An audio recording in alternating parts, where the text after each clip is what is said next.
સંતાનો એમના પિતાને ઓળખે અને સમજે એ આજના જમાનાની તાતી જરૂરિયાત છે. કારણ પિતા એમનો શ્વાસ બંધ થાય ત્યારે આ દુનિયામાંથી વિદાય નથી લેતા, પણ એ રોજ થોડા થોડા મરે છે. ક્યારે?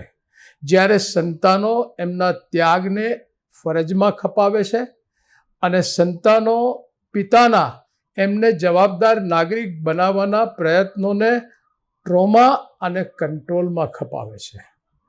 શું ધ્યાનભંગ થયેલા સંતાનોને યોગ્ય અભ્યાસક્રમમાં એડમિશન અપાવવા માટે લાખો રૂપિયા ખર્ચ્યા પછી પિતા એમની પાસેથી થોડીક શિસ્ત અને સમજણની અપેક્ષા ન રાખી શકે?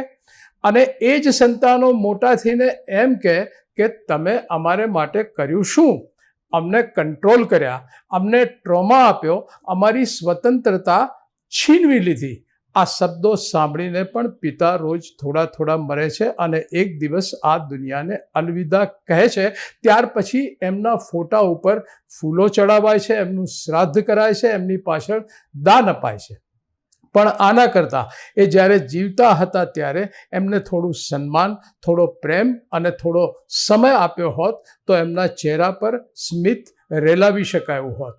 યુવા વર્ગને મારી નમ્ર વિનંતી છે કે આજ પછી અને આ ફાધર્સ ડેના રોજ તમારા પિતાને એટલું ચોક્કસ કહેજો, પપ્પા તમે જે કર્યું છે એનું ઋણ તો અમે ક્યારેય ચૂકવી નહીં શકીએ, પણ ખરેખર કહું, હું તમને બહુ પ્રેમ કરું છું. આઈ લવ યુ પાપા.